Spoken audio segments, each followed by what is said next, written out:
Welcome to Musing on the Bard. I'm your host, Sally McLean. On today's episode, we welcome the brilliant Australian actor and one of the core team members of Incognita Enterprises, Phoebe Anne Taylor. Phoebe is a Melbourne-based theatre maker, actor and writer.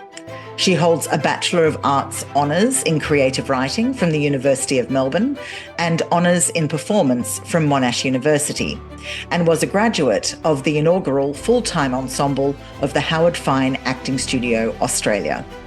In 2019, Phoebe became an alumni of the Arteles Creative Centre in Finland, having completed the Silence, Awareness, Existence residency. She was awarded runner-up for her work in the 2020 Alpine Fellowship International Theatre Writing Prize and has had work produced at La Mama and the Butterfly Club. She is also a regular narrator for the Vision Australia Information Library Service and has narrated several audiobooks for various publishers. Phoebe has also collaborated in music and multimedia work as a vocalist and writer.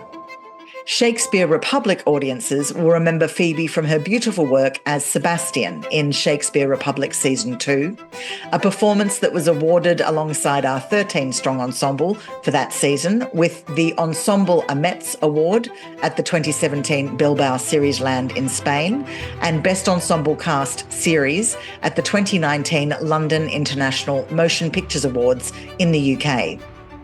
Phoebe returned to the series as Launce in Shakespeare Republic All the Webs Are Stage, The Lockdown Chronicles, for which she was nominated for Best Actress at the 2021 Montreal Digital Web Fest in Canada, as well as being awarded alongside the rest of our amazing cast for that third season with Best Ensemble International Narrative at the 2021 New Zealand Web Fest, Best Ensemble Cast Drama at the 2021 British Web Awards, Best Ensemble Performance at the 2022 London Web Fest in the UK, and nominated for Best Ensemble Performance Drama at the 2022 International Academy of Web Television Awards in the USA. Most recently, Phoebe played the role of Jane Porter in our award-winning Shakespeare Limited series Dark Arcadia, part of the Shakespeare Republic universe, a performance that won her Best Performance in a Sci-Fi Horror Fantasy Series at the 2024 Baltimore Next Media Web Fest in the USA. So, pull up a chair, settle in, get comfortable, and join us in this insightful conversation about Shakespeare, acting, and more with today's guest, Phoebe Anne Taylor.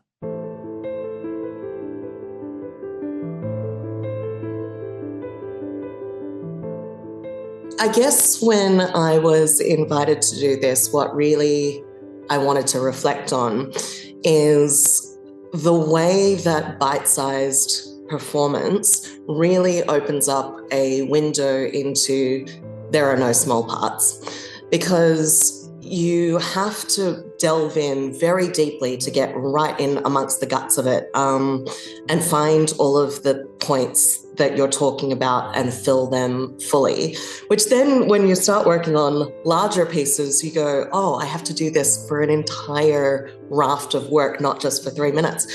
And so I was so exceptionally lucky to play in the height of lockdown Launce from Two Gentlemen of Verona, which is a lesser known play, but also probably in some ways an underrated monologue because it's quite difficult to do in the way that you've got to suspend disbelief with having a dog there that you're talking to and fully give that character. But how do you do that in a state where we're in lockdown and I don't own a dog? And it really taught me a lot of how you can make a whole bunch of stuff when you don't have literally the world around you. And I got to embody this wonderful, quirky little character in a piece of work that I'm really proud of, and was proud with the collaboration and just privileged to be invited to come and play. Phoebe Anne Taylor, welcome to Musing on the Bard. Thank you for having me. Excellent. Yes, well, Launce was an absolute hit with viewers as well. A lot of people related to Launce, to your Launce. So And it is a piece. It's a wonderful piece. And it was crazy. I mean, filming that was it was an incredible. It was joyous and nuts. And yes, it proved that limitations can really provoke creativity. I think it also really opened up for me, because the drive would be to pick. I'm locked in a room, or in my case, it was a 1-bedroom apartment with stuff on top of me, and that was my life. To go to a darker place, because that's what we were all feeling, because there was a lot of uncertainty and all of those sorts of things.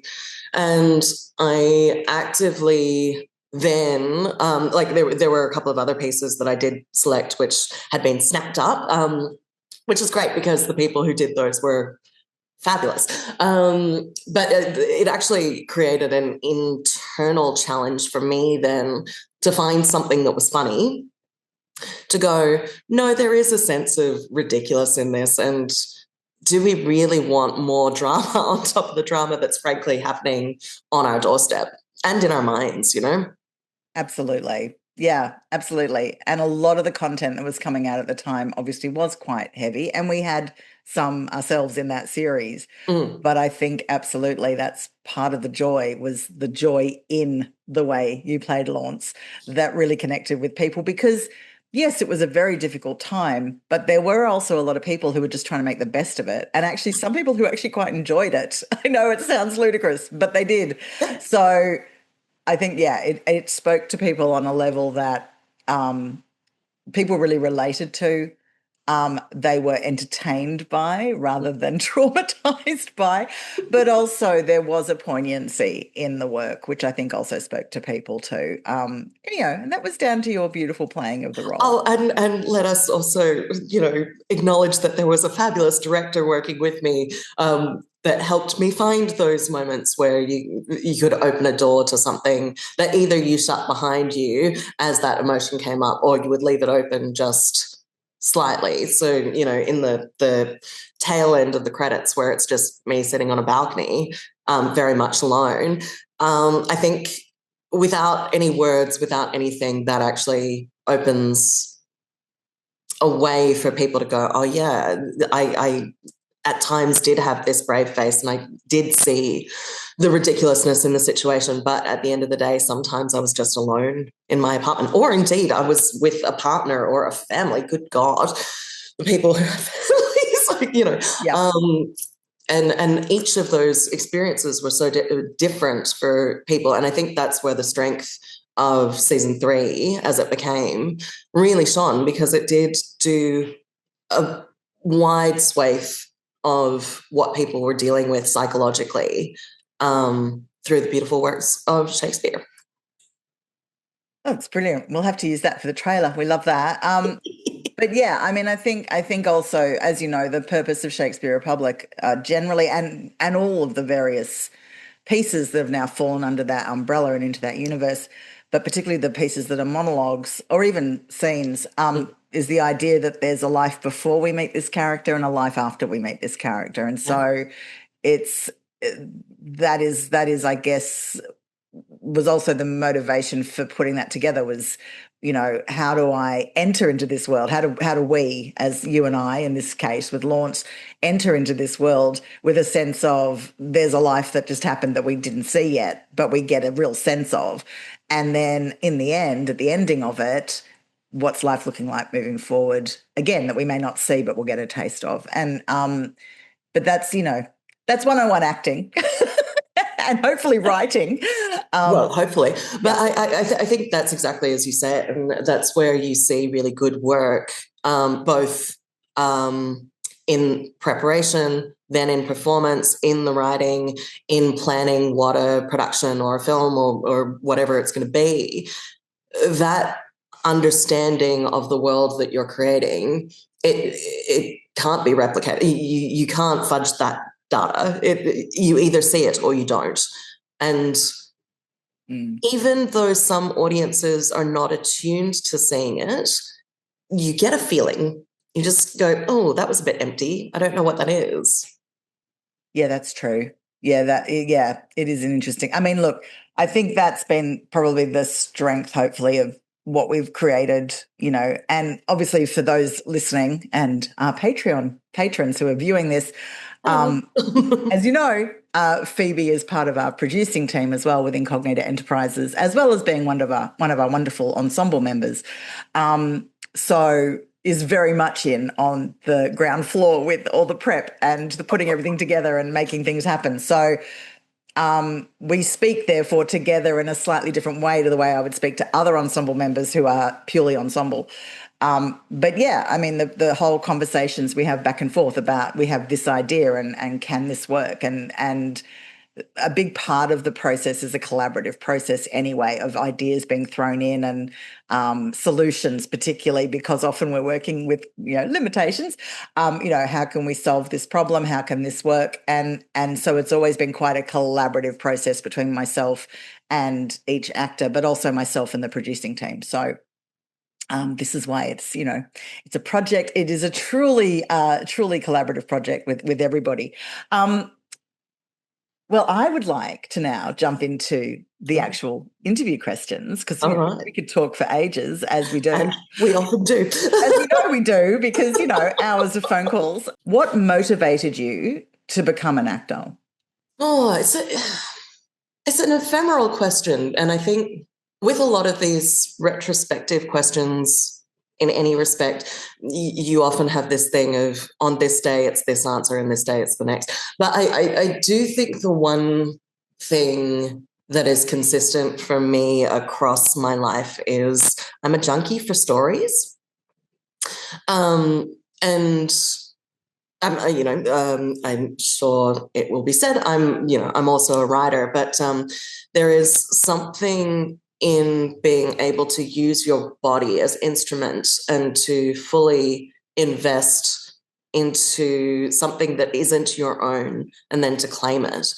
But also that sense of play. And, as I'm sure most people will say who are drawn towards the acting sphere, we have that memory of being kids and putting on little plays and things like that. And it does seem to be something that's relatively innate, that not only do we want to entertain, but we want to flesh out these ideas and give them to other people, and usually with a sense of the ridiculous and like, let's just see what happens. And I think this is one of the things, not to bring it back to Shakespeare Republic, but one of the things that I really respect in you, of going, this is an experiment I want to do. Let's just see where that experiment takes us, because that's what we do as kids. And when a lot of us grow up and start into the industry, there's a level of tightness where we get less able, for fear or need of stability or whatever, to kind of throw it out into the ether and do the things.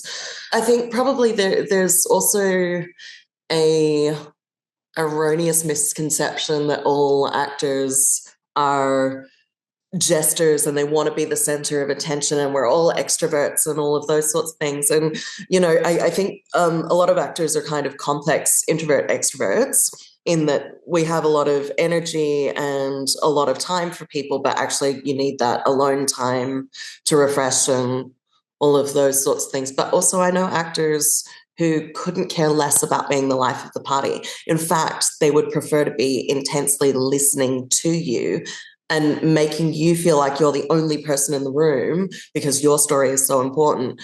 And I think I can go either way there. I won't say how captivating I am as an individual. I don't have that lens on myself.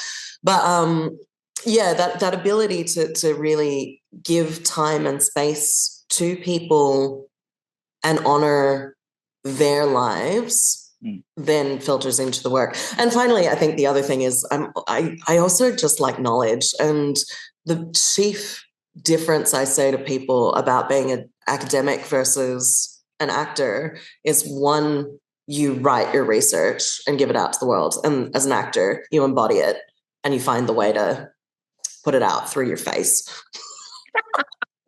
Yeah, great. Yeah. Excellent. answer. You're very captivating, Phoebe, I've got to say, and also very good at listening. And it is a skill, and it's something. You're correct. That whole thing about actors. Oh, we have this terrible reputation because we learn to be on for the cameras when it comes to things like interviews like this, also industry events. There's a certain, not every actor, as you said, does this, but there is an element of being on in Yeah. public. But most of us are extroverted introverts. I've discovered most of us are quite shy. Most of us, would Anything be to not talk about me. Thank you very much. right and snap. It is a thing, and people don't believe you when you say I'm actually quite shy or I'm quite introverted. They won't believe you because they only see the on version, unless they're good friends. So you and I, we relate very well. We know. We know what each other's normally like. Yeah. But it's also about, I think, I discover too, and I think this is the same for many actors, is that small talk can be exhausting. Oh, it's the worst. Right. If I can find a doorway into something real, and even if it's not to speak too out of turn, but me on the dating apps is hysterical because everyone starts to talk about the weather. I'm like, I don't care. I don't know. What are your feelings on this political thing? And if they check out real quickly, I'm like, well, that was never going to go anywhere. That's a really good way to filter people out. Yeah. But yes, I mean, it's because, again, I think, and again, I mean, we're generalizing and it's not necessarily true for everybody, but most people, at least the people that I work with closely, such as yourself and others, we really do want to understand the world and we want to understand other people's perspectives. And talking about the weather will only give you so much. Hopefully you will get to talk about more interesting things, Yeah. that really reveal who a person is. And it's all grist to the mill, that we use in our own work. Mm. Excellent. Well, I think we should probably jump onto the Shakespeare questions, Okay. because I'm interested to know this. So this is probably curly, but let's just go for it. What do you think is the most important aspect or skill required to successfully perform Shakespeare? I think there's, again, because I'm really bad at just simple answers, and as you say, curly, I think there's a couple of key things which probably all field into each other, but is a sense of curiosity, a sense of being okay with not knowing, which, those two link in together. And a real openness, because the thing that's tricky is it is English, but it is heightened English. And so sometimes if you lock in too quickly, you're missing a raft of either literal things on the page like double entendres or doublespeak, or just purely not knowing how words have evolved and changed.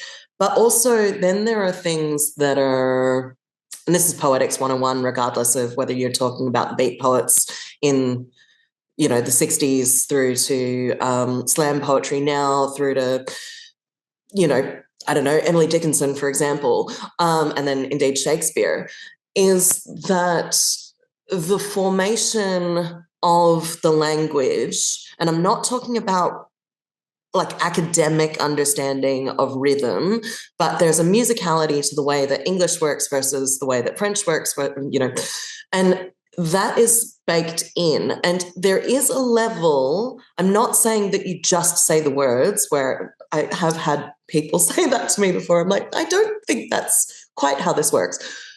But there is a level to which if you try to rort things too heavily because you're trying to make it fit the meter or whatever, you actually will miss the intrinsic way that the language is feeding you emotion or the sounds of the words.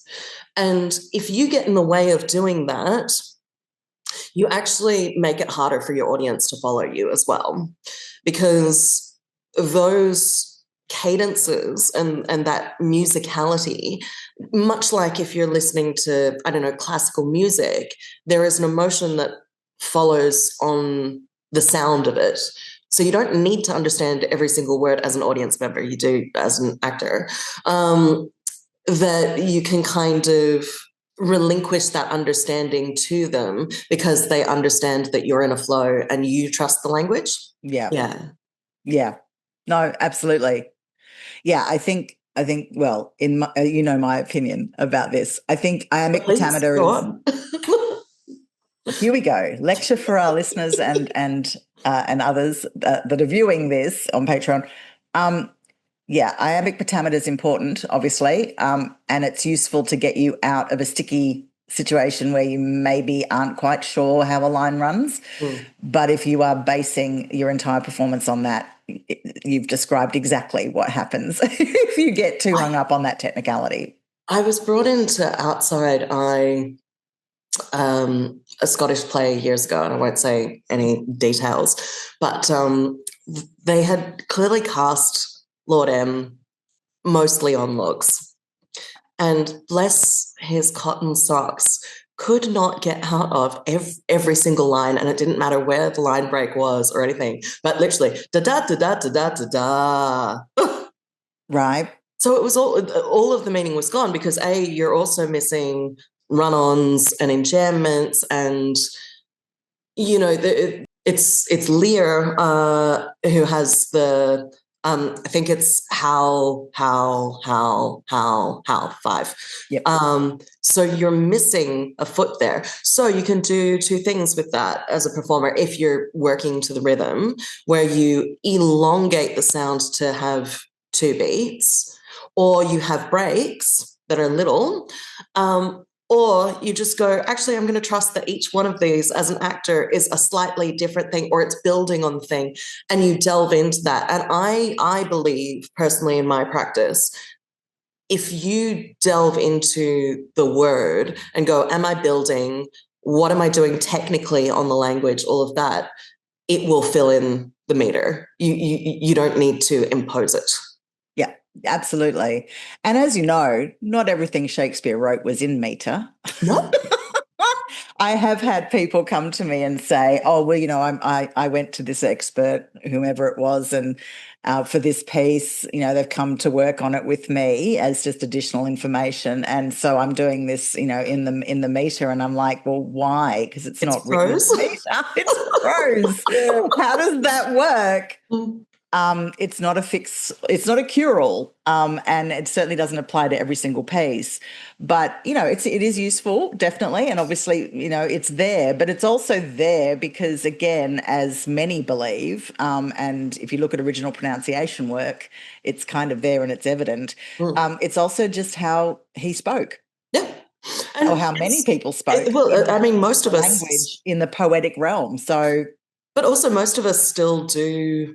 It's a very English format, that we tend to speak in stressed, unstressed, stressed, unstressed, blah, blah, blah, forever onwards. And that's the way that we can tell the difference between, content versus content, is where you put the stress. And that's the difference between a verb and a noun and those sorts of things. So in those respects, that's where you can kind of go, what is this telling me? Without being a slave to it. This is it. Well, this is it. And bottom line is, as you've pointed out already, and as you know, I espouse everywhere, is if you understand what you're saying and you understand why you're saying it, most of your work's done. So go for it and just speak. Yeah. That's where you can just speak, but it's because you've done the homework beforehand. And the other thing, as you say, is it's a tool. You use it as a tool, not as the end point. No, and this is the thing. It's definitely there. It's definitely part of the process. But if you know what you're saying and you know why you're saying it, and you're absolutely word perfect, people, please don't ever paraphrase Shakespeare. Promise you, it won't be nearly as good as what he wrote. But if you do that, you're going to end up speaking in the meter anyway. It's just what happens. Yeah. Excellent. Yes, thank you, Phoebe. That was really, yeah. beautifully put, and really good points to be made. So leading on from that, what has been your best experience performing Shakespeare, and what did that teach you?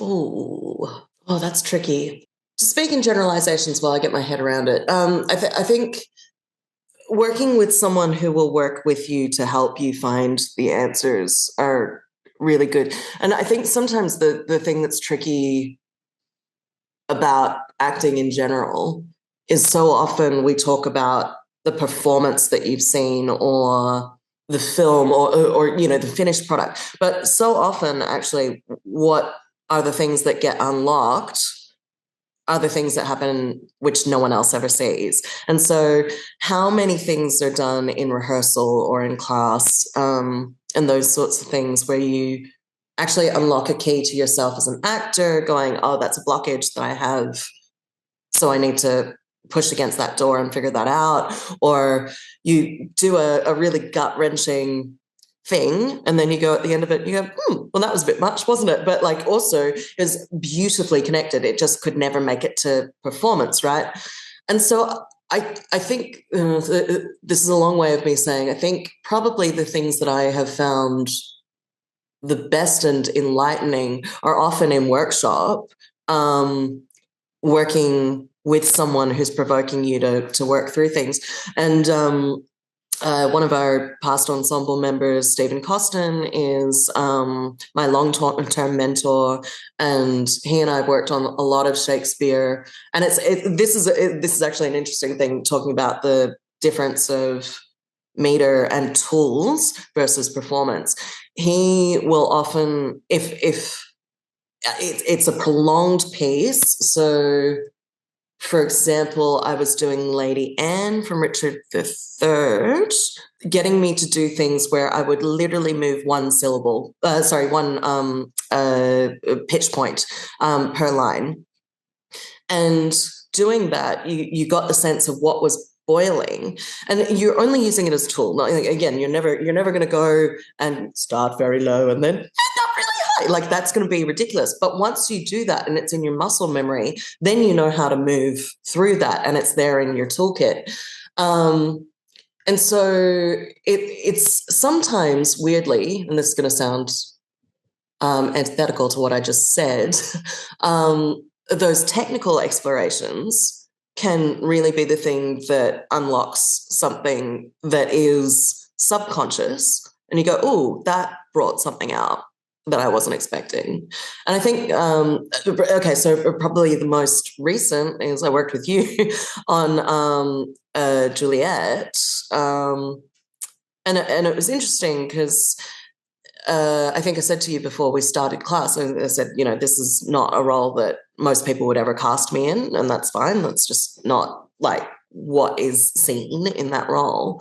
But actually, so also in that, there's a real freedom to go, well, I'm never going to be what people assume. So let's just open the door and see how these words interact with my psyche and what I can bring to the thing. And in those workshops, again, even though I was working out of my own home, there were a couple of things where it's like, oh, I really grounded into that. I saw this source in our speak, and that hit me in a very different way. And also when you have the ability to be free with the words, then the words can come up in ways that you hadn't ever anticipated they would. In the same way that like when you're in conversation with someone, you'll use a word that you never thought that you would use. And you go, where'd that come from? But then that has a grip on you and you go in a different thing. So, yeah.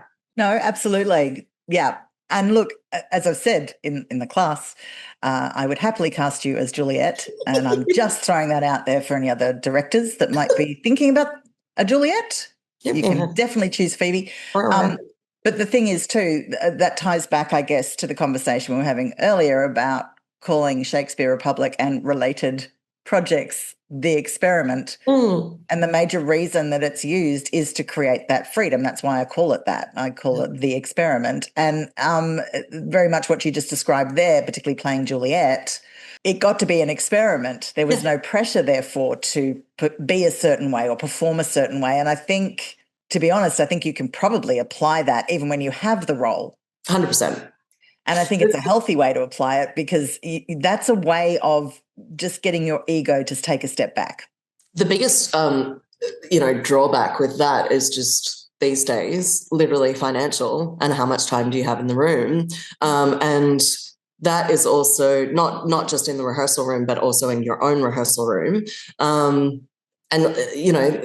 These days, most professional productions are put up in 3 weeks worth of rehearsal. And yes, you have prep time before that. But realistically, these days, if you're given a really big, wordy, many line role, then you are just living and breathing that. Like that's all you've got time to do before you hit rehearsal room and go, right, let's go. And you're lucky then if you get a director who gives you that latitude to play and go, I'm just going to try this on. Oh, that didn't work.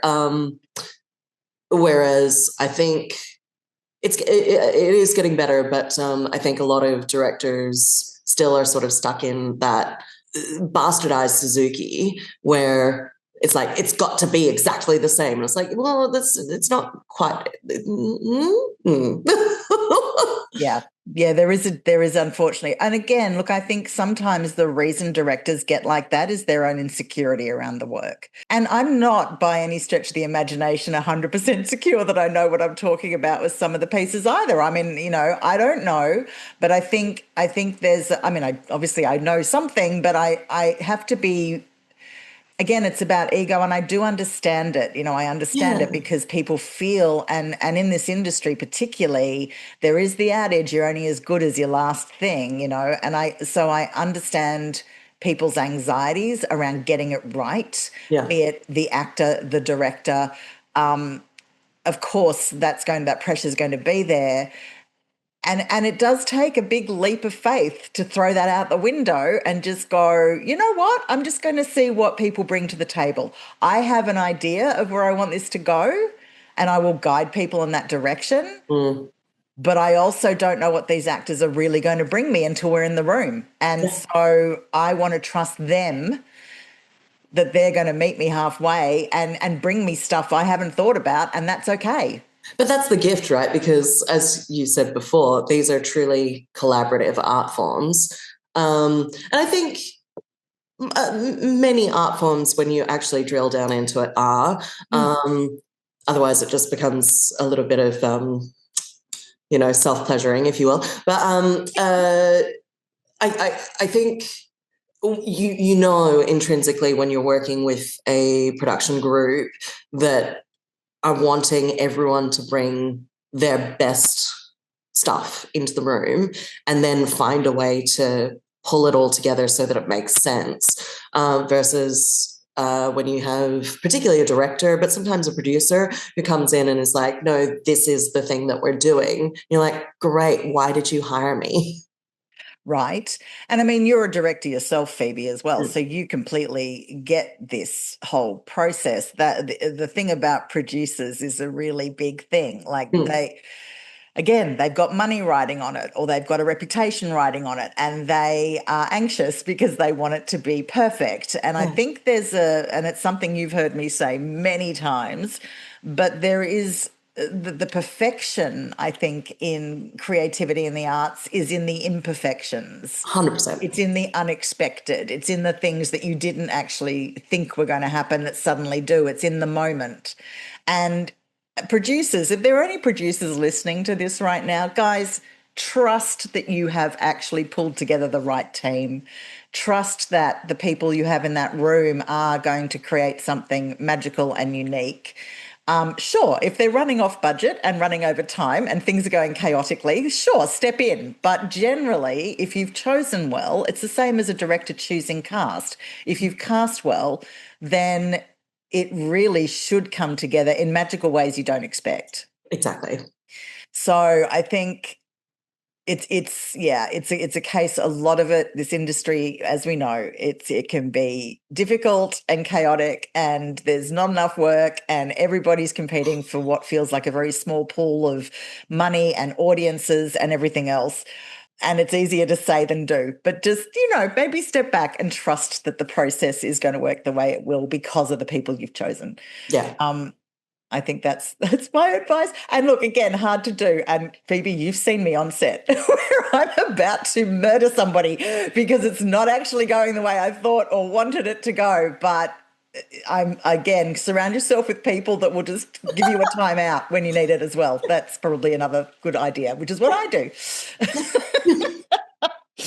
I mean, that's a good life rule, really, isn't it? Probably, yes. Not just I work. think so. Yeah. Hence Like, why. hey, love, do you need to take a walk around the block? Good idea. which is why I'm very lucky that my producing team are also my friends. I am very blessed in that respect, who know me far too well and know they can step forward and suggest that maybe walking away for a minute is a really good idea. So I guess this kind of also, to a degree, we've sort of covered this a little, but it does continue this conversation. Are there any attitudes about Shakespeare or approaches to his work that you disagree with? And if so, what is that attitude or approach? And what's your point of view on that issue based on your knowledge and your experience? Well, so one of the things when I was thinking about this that came to me is this ongoing debate of, was Shakespeare a misogynist or was he a feminist? Or was he a racist or was he like, Zen is great? Like, all of these assumptions that are made about who Shakespeare was through his writing. And I think to flip the thing rather than the misconception, I think the thing that is proven through Shakespeare's work, whether it be poetry, plays, the writing, is just inherently honest.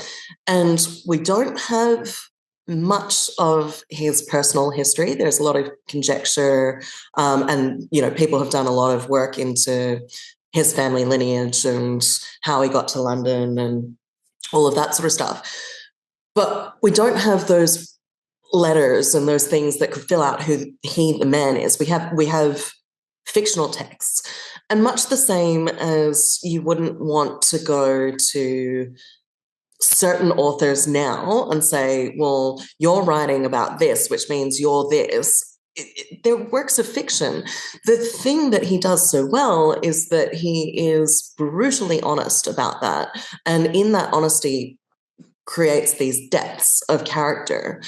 And so you just need to lean into that. And in some ways, respect man as an artist and as a writer and all of those sorts of things. But in some ways, you actually have to just let that go and work on the work, and trust, well, is Richard III the worst villain that ever was?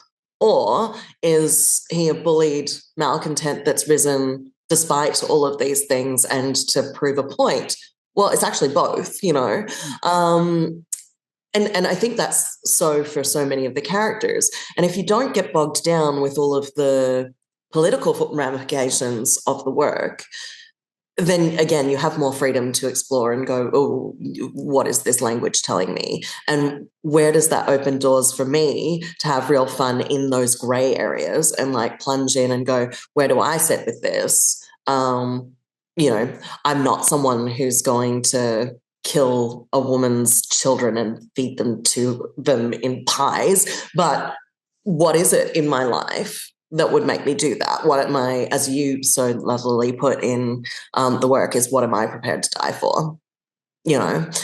And then you find the way and you work back and all of those sorts of things. So I think it's not a misconception necessarily about the work or anything, but I think it's another thing that people get bogged down in this other noise. And it's like, we probably are never going to have those answers, and that's okay. But what we do have is these beautiful rafts of work. So let's just do the work, Yeah. Yeah. Really well put. Yeah. I mean, I think that's the thing. And I suppose also because you are also a writer, as well as a director and an actor. Swiss Army knife of the arts. It's true, isn't it? That's a good way of putting it. But this is, again, I think I often advise actors particularly to just go write something. It doesn't have to be, it could just be a poem. I don't mind. But to understand just how much you're putting into that and how, sure, you might write about things you know, but if it comes to writing a scene, and that's the one thing I do sort of suggest people do that maybe isn't in their lived experience, but they just go write a scene, go see what happens. They'll draw on the things around them, the people they've observed, stuff that maybe has upset them that they actually want to address. And that's what, as you said, that's exactly what Shakespeare was doing. It's what any writer does. Absolutely. Does it mean he believes that? Not necessarily. And then you have a look at, I mean, we've had this conversation before, but we'll have it publicly now. Yeah. You look at things like Amelia's speech from Othello and you go, okay, a misogynist couldn't have written that. I'm sorry, but they couldn't have. No. Did he have help? Well, he may have done. There were plenty of informal Elizabethan writers' rooms operating in the pubs in the area in London at the time. But someone who had a problem with women is not going to write Amelia's speech. They're not going to write Beatrice from Much Ado About Nothing. They're not even going to write Juliet. You know, I mean, he wrote a lot of strong women. Absolutely. So I always find that an interesting argument based on certain snippets of his work. And you just kind of go, did you look at the society that he lived in? Well, that's it. Women were goods and chattel. They didn't even have rights as individuals, really, at that time, despite a queen being on the throne. So, but I mean, I think that's the queen being on the throne is also a really interesting lens to go, well, let's look at this, because if you look at particularly the historic plays, who was on the throne at what time and how did they respond to theatre, and how much are you in danger, Mr. Shakespeare, at this point? Or Billy Wobblestick, as one of my exes used to call him. But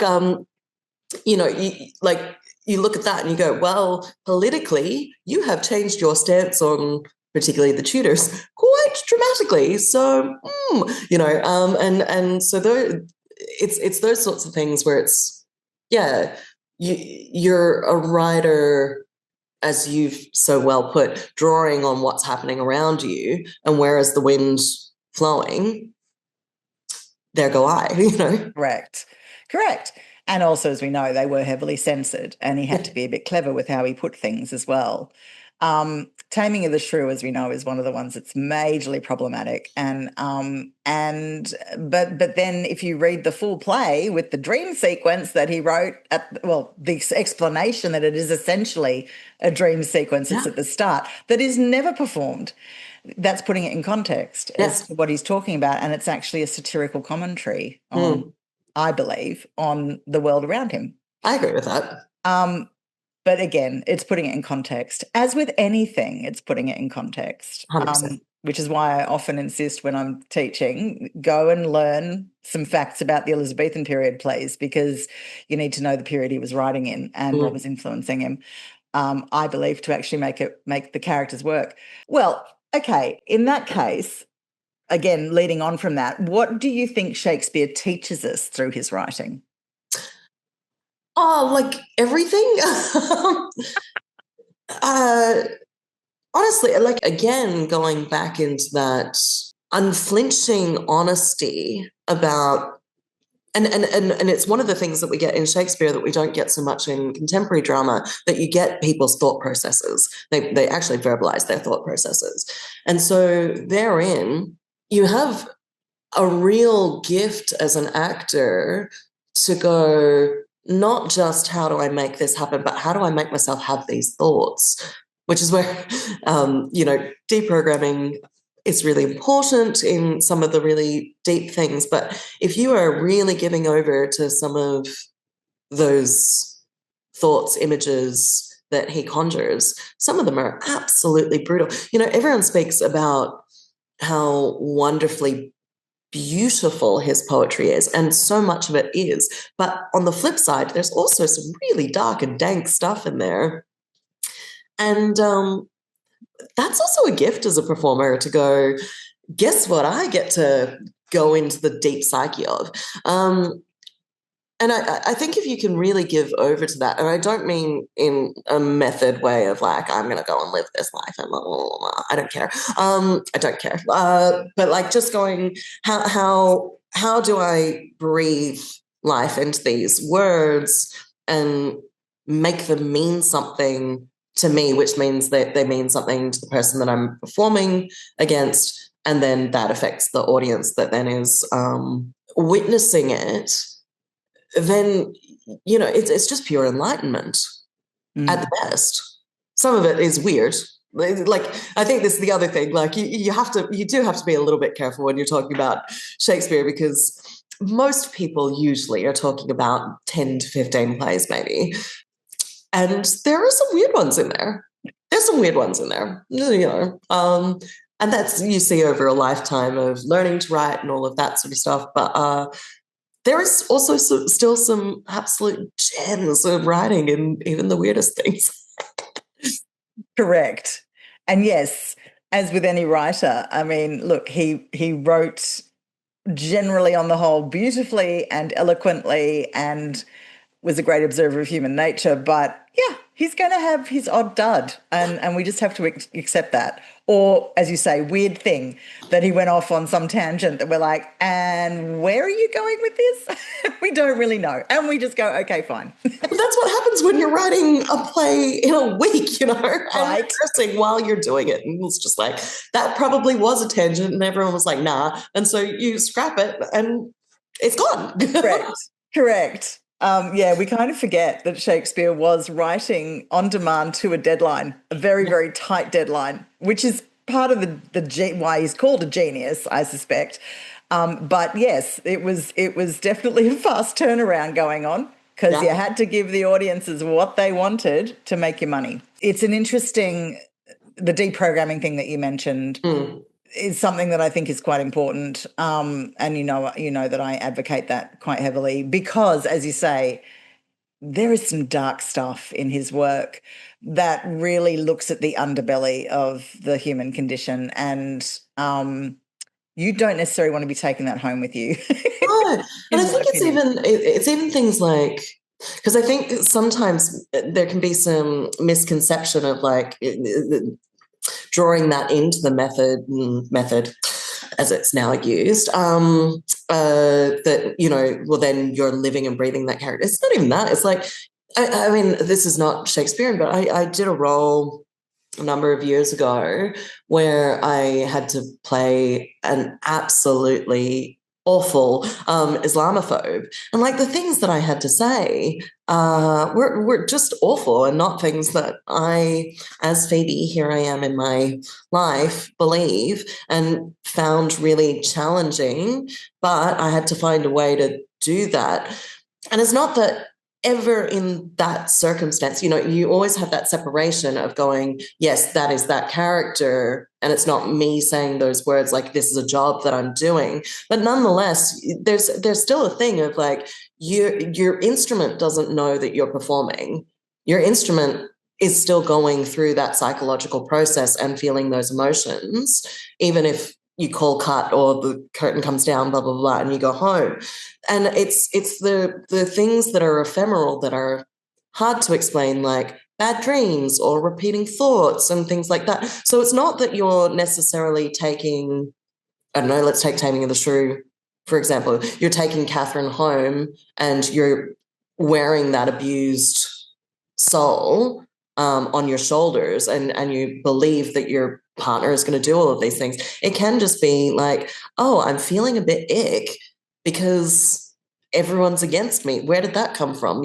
So I think it's good practice, even when you're doing, because as you well know, comedy is just as deep. So it's not even, the deeply suicidal roles and those things. It's actually what do I do to ground myself and go, what is happening here and today? And when I go home, if I have my nip of whiskey to celebrate the end of a performance, or a hot chocolate, or whatever or a bath, whatever your post-show routine is, what do I do so that when I'm doing that, I'm not taking this guff with me on that journey? I don't know. Yeah, absolutely. Well, it's why I obviously have my shortcut deprogramming exercise that I'll give all the actors that I teach, and definitely if actors on set want it, I'll give it to them too on set to take home and use, or do it on set right there and then. And it takes a few seconds, but it's the beginning of that process of leaving character at the door, so that when you go, you're not sharing your bath with Maccas, for example. We don't need to do that. That's probably not healthy. Our damn spot. Right? We don't need to be doing that in the bath, thanks. I mean, I'm sure people probably prep in baths. That's fine, but yeah, it's good even for prep to be able to then put it to bed after a prep session as well, and rehearsals and that sort of stuff. Because yeah, some of this stuff is quite intense because it's been written very well, and it is tapping into a thread of human nature that unfortunately in some cases, fortunately in others, but it exists. But if it's not your part of your personality, and in fact, to be honest, I think my big thing is, especially if it's part of your personality, leave it at the door, because that's just going to have exactly what you beautifully put, that weird feeling of being slightly off, something's a bit ick. It's amplifying something that's in your own personality, which again isn't always great. So yes, mental health, guys, it's really important, and Phoebe and I both highly recommend that more and more actors pay attention to that. To be honest, that everybody in the world, regardless what you do, pays attention to that. But this falls under that umbrella. So that leads me on to this question then. Cool. If you could ask Shakespeare one question, what would it be? Oh, that's fun and juicy. I think I would be most curious to know what would be the work that he's most proud of. Good question. Well, I mean, because I think most of us would all sort of say, and of course, it's going to be Hamlet, and it could be. I don't know, but it would be interesting to know. And I mean, if you could do it in like a sequential thing of like you're an old man reaching the end of your life, what's the thing that you're most proud of? But whether you could kind of seed that through his creative career, if you had multiple time machines, I suppose, whether that would be a consistent thing, or like I said at the start of this interview, where, when you ask these questions that are, what is the thing that you like the most? It depends on the mood in the day, so I don't know. Could be Comedy of Errors. Could be Comedy of Errors, which I believe was his first produced play. There you go. What would you ask? Oh, you're asking me now. No, you're supposed to be in the hot seat, not me. What would I ask him? Oh gosh, that's a really good question. I would like to ask him what was it that drove him to become a writer and an actor. It'd be a double barrel question, because then the next question would be, and was it something that was motivated, just by pure creativity and a compulsion? Because I think he's such an interesting character. I mean, himself, you mentioned that we don't know a lot about him, and we don't, but we know enough of his background to know that his was not a completely happy childhood. Yeah. And that the family were in disgrace before he left for London to become a playwright. And it's such an unusual profession to have chosen, considering that the theatre community was seen to be one step off vagabonds. Yeah. And there was no status attached to being an actor, or if anything, you were seen as the lowest of the low. So, I mean, obviously I could try and guess what his motivation was, but I'd be very interested to know, was it purely just a compulsion to do it, or did he truly just have an unwavering belief that this is what was going to give him legacy, I guess. Considering his father was a little bit of a disappointment towards the end there, and the family were in debt and struggling. Just interested. I'm fascinated that he chose that career path. I suspect it was a compulsion, because I don't think you go into that particularly then, as in now. I don't think you should go into the arts unless it's a compulsion. We're all a little bit mad here. Yeah, right. But that would be the question. I'd like to know what it was that, yeah, drew him to that, and yeah, that would be my question. Back on that as well. Now I'm just stealing your question. No, but like after you got the answers, like, were there any earlier writings? Correct. That's another really good question, because there's got to be. Because he did move out, young-ish in our terms, but with life expectancy what it was in the Elizabethan times, he wasn't super young, so he already had a life. Correct. Yeah. I reckon there's probably things we'll never see that were actually at some point committed to paper. Yeah. And it'd be fascinating to see the evolution then. Or because there would have been an evolution. I don't think anyone just appears fully formed as Shakespeare. I think there's work done prior that we've not got to see. And maybe he destroyed it all. I mean, who knows? Or maybe it was never committed to paper. Maybe it was all in, as is the case for most of our poetic history, oral tradition. So maybe there are like nursery rhymes that are actually Shakespeare. Oh my gosh. Oh my gosh. Now that's a rabbit hole. Okay. The conspiracy theory, you heard it here first. Right. I love it. Okay. Well, the last main question, the last question in the main part of this interview that I want to ask you is, again, tied actually kind of into this to a degree as well.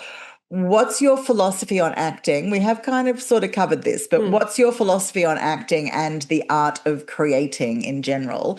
And how do you see the role of artists and creatives in context to society?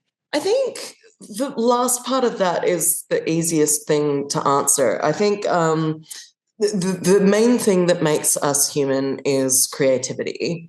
And, whenever I meet anyone in life who's like, I don't have a creative part in my body. I don't know why I used that voice, but I did. But I'm like, well, that can't be true. Do you enjoy to cook? Like, are you a knitter? What's your garden look like? Whatever it is. And there is a real compulsion within us to make. And to improve. And in that often is an intrinsic level of care and wanting to be seen by others or to want to give to others. And I think when artists and creatives are at their best, this is a tricky thing, and it is a double-edged sword, because if you think too much about your audience, then you will kill yourself before you start. But I think you do need to have a sense of what you're trying to give. That's a better way of fleshing that out. Having a really good sense of what you are trying to communicate, to push out, to give to the world, not necessarily what you want people to take from it. Difference. And I think if you have that as a primary piece of driving behind you, then you can't as easily get bogged down into self-indulgence, because you have a reason that you're driving towards, that that is external to you. Whereas if it's purely about what do I want to say, without having a sense of where it goes next, then you don't get your filter and those sorts of things. I think specifically for actors, mental health is really important, as we've already covered. And being really honest about who you are at any given time. I think, we all like to see ourselves as the hero in our own story, but it takes a lot of soul searching, even at the end of a normal argument, to be able to go, yeah, actually, I was the dick in that situation, let alone when you're dealing with a much larger personality fault or something that continues to give to your life. And that honesty doesn't mean that you go, well, that's who I am, so that's what it's like. You can always seek for self-improvement, but that honesty and being able to really look at yourself is really important, but also not being too critical as well, because then there are people who also go the other way, who like bash themselves up for kind of fine things. So I think there's a lot of really delicate balance to being an actor. And then I think the other thing is like discipline. You just have to be disciplined. And I don't think enough people really understand what that means in the context of being a creative. Because I think, there's a fallacy that writers show up and they write a draft and then sure, an editor fixes typos. And that's the end. It's like, no. There's many hours. And same deal with, a portrait artist. They will start with many sketches and then they'll cover paint again and then they'll go right into detail. And it's all of the unseen work. And so again, in the prep work for an actor, you're doing your historical research, you're doing personal research, you're learning lines, which that ain't easy, folks. Like, the answer of you just learn them is kind of the thing, but we all have our tricks for how to do that. But it ain't easy. And it's all of that unseen work that isn't even in the rehearsal room. That's the stuff that you do. So there's a lot of discipline of, I really would prefer to go to the pub today, but actually I got to sit out here and for me, like, just write my lines 100 times. And that's what I'm going to do. Oh, look, I've got this comma wrong. Off she goes again, and like it's that grift. Yeah. No, that was a ramble. Sorry. No, it's not a ramble at all. You are completely correct. I mean, I think there is a kind of fallacy, and we know this, that to be honest, television in particular, but screen has kind of facilitated, and we work in screen as well as on stage. So, we're part of that gang, but that acting is easy, that you just turn up on set and you say your lines. And part of that is also, I guess, attributed to someone like Laurence Olivier, who made the famous comment to Dustin Hoffman during their time filming together for Running Man, "Dear boy, why don't you just act?" Now, again, that's taken out of context to a degree, because he was worried actually about the fact that Dustin Hoffman was using what is known as the method, which meant that he was living and breathing, or at least physically creating what was going on for the character in himself as an actor, which works for some people, not the method of acting technique that I use, works for some people. But Laurence Olivier, funnily enough, also did look quite closely at Stanislavski, which is the technique that all these other techniques grew out of.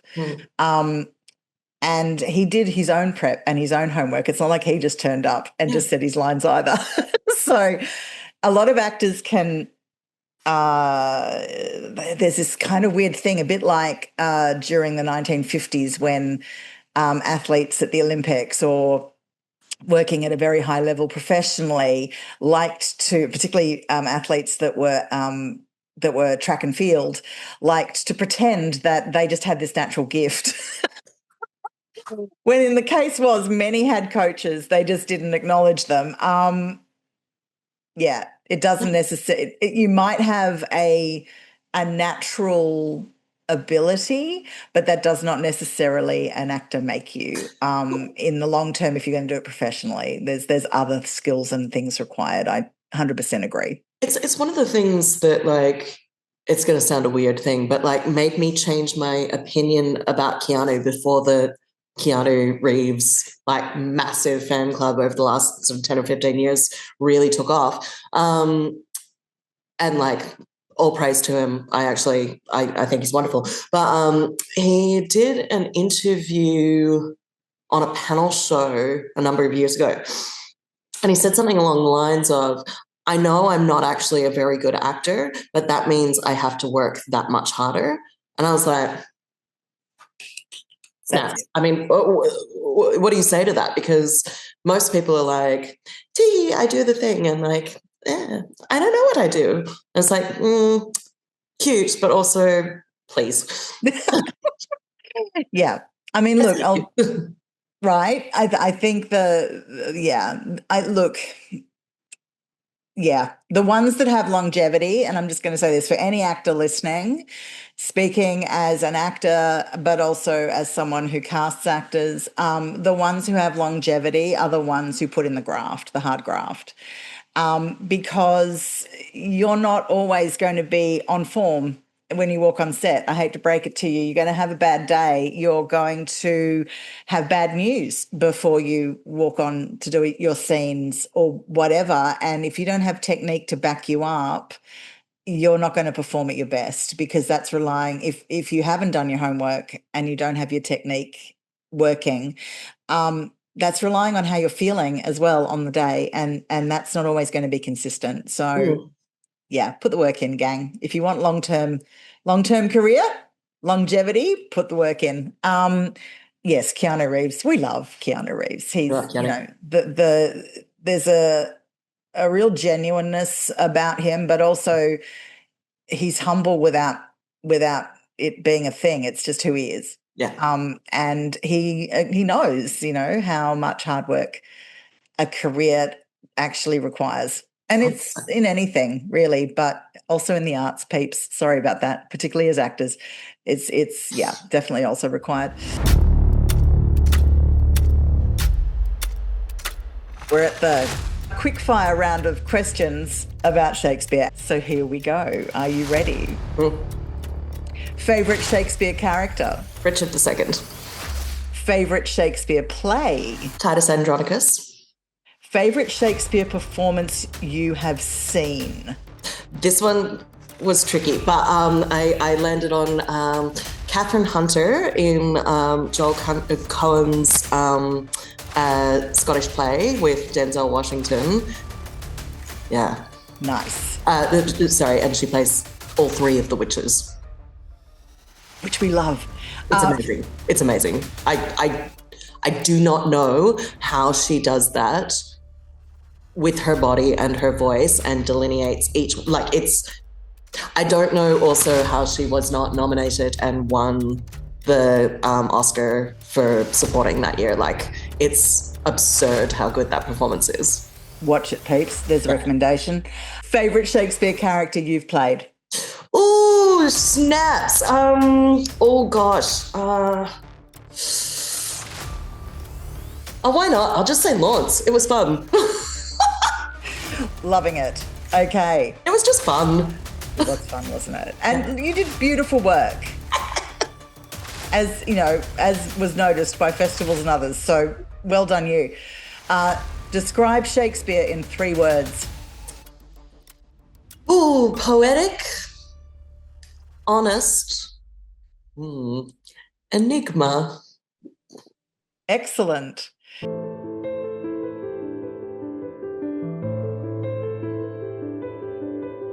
I was going to ask you, what's the next experiment? But then I was like, oh, well, that's a state secret, and then you'd have to kill me. And indeed, all of your listeners. So that's not going to work so well. No, I think in line with that, though, being someone who has invested so much in Shakespeare and is very knowledgeable and has seen and worked with a lot, is there anything that in a Shakespearean work and the way that you work that seems like such a no-brainer thing to do that you've never seen done or you would like to see more done? Interesting. Okay, so I actually don't know if I want to fully answer that question, just because I might still give away state secrets. Yeah, well, this is where I was like, okay, so let's limit it to the thing that you want to see done, but you will never do it. Oh, but see, Phoebe, there's so much that I could do. I don't want to. I don't know. I could do it down the track. Okay. I'm going to try and think how I best answer this question. I think... Or you could just keep them guessing. I could just keep people guessing. This is correct. I could. for example, Shakespeare Republic season 4 is there and it keeps evolving, and I have a new idea for it that's playing off the original concept, which to anyone listening to this is going to be like, what are you even talking about? Phoebe knows what I'm talking about because she's involved in the production team. Hence those watching can see my face being like, hello. But I've flipped back into history all of a sudden with that one, and I suddenly know where I want to go with that. Would I like to see that concept? Yes, I would. Am I going to try and make that Yes, I am. I'm going to try and make it. So I think the answer would be what I would like to see more of.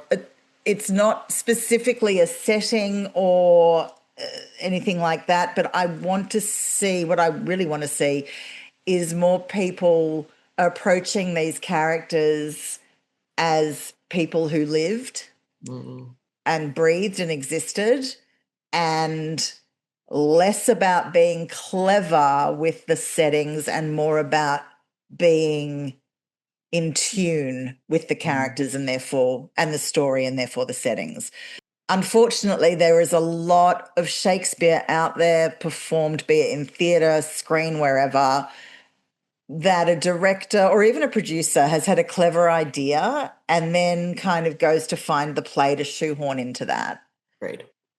Or they get the play and they go, I want to do it like this, but oh gosh, it's been done like that before, so now I need to get really clever and do something completely different. And again, it starts to feel shoehorned. So I think I'd like to see less cleverness and more connectedness. Oh, that's good. With Shakespeare performances. And that's now also putting me on the line. So I have to make sure that I also keep adhering to that. But it's something to be said, because I think that's how audiences connect to his work, is when we just present the living, breathing human beings that he wrote about. I think jumping back to the start of the conversation, and I think this thought came up and I didn't get to say it, the thing to be wary of, again, when you're talking about going too technical with the meter, but also even with too technical with the language and like, what did this word mean, is also actually a way of keeping yourself distant from connecting with the work, because it's all external to you. And so I think, that's a good way to loop this whole conversation together. Well done, you. Oh, and well done, you, for seeing that. Again, the connection. See, this is how it all guys, it's all connected. Absolutely. Well, finally, do you have anything as an actor, writer, director, whatever, that's coming up in the next few months that we need to hear about? Because I'm sure there's plenty going on. Probably a better way of putting it, is there anything as an actor, writer, director coming up that we can hear about that you want to share with our listeners? I've got, I was one of the fortunate humans in Melbourne to get a La Mama residency.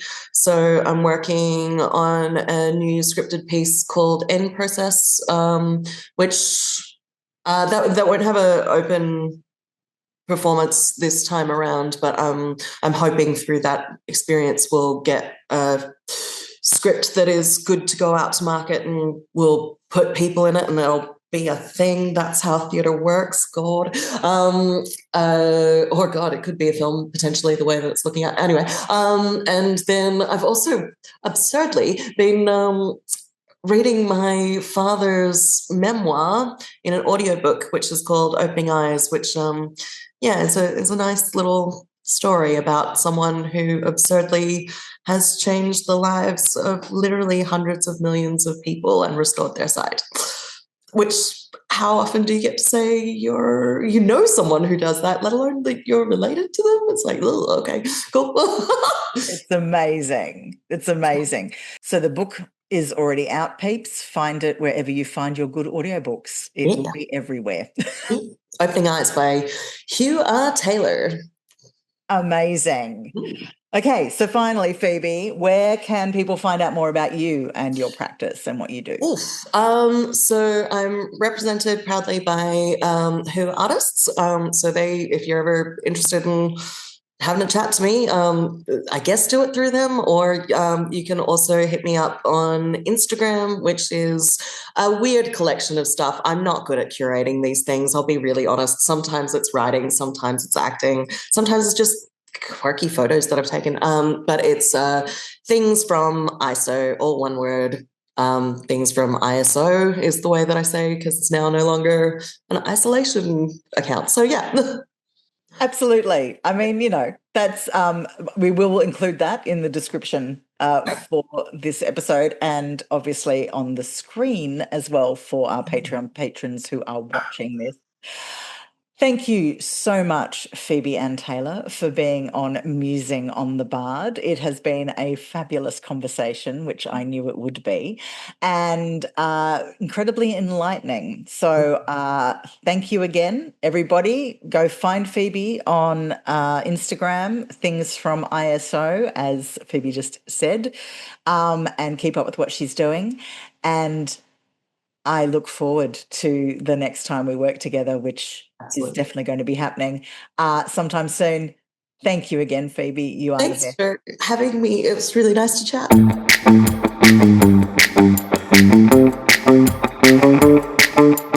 Thank you for joining me for today's episode. I've been your host, Sally McLean, and this has been Musing on the Bard.